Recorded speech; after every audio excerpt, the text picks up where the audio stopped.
knows that you're going to therapy, knows that you've been hurt by men before, but using that as ammo. So your previous relationship, where you had domestic violence, that was with Joe?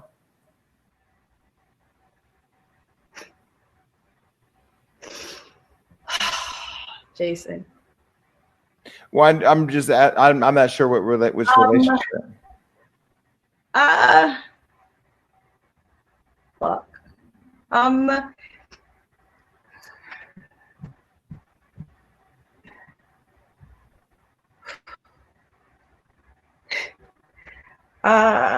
Shit. You know, Jason, that's a whole nother show, because it's hard to, how do you heal from something that you watch somebody lie about for so many years? Mm-hmm. So it's just. So how are you healing? Because we know you're beautiful on the outside, and we know inside that, you know, you can be as beautiful as you want to be on the inside, but how are you healing? Okay, so the show was about a year ago. So for those that don't know, that show was filmed a year ago. We're just not seeing what made it on the air. It's hard to heal as just a person. Imagine having to heal in the public eye. Mm-hmm. So I really never really talked about none of this, because how do you heal with all this noise, right? I think I'm a strong one, but it's really painful to watch men do what they do, and then because they have a platform, lie about it to your face. Like it's almost like you're making a mockery, like you're making fun of me. It's also my safety that I'm concerned about. You know, I'm Team Tahiry. It's just me daddying here. You know what I'm saying? I'm the oldest of 14. So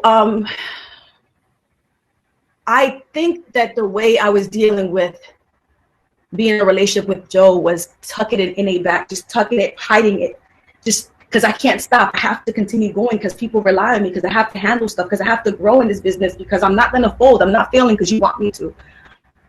And I just keep going until your trauma meets you. So, you know, the words of my friend Charlemagne, either you meet your trauma or your trauma will meet you. I didn't walk into that house to discuss being in a domestic violence before. Mm-hmm. It just met me face to face. And then watch your ex say something like, Tahiry will fight a man. I didn't fight him. I was scared to death. Mm-hmm.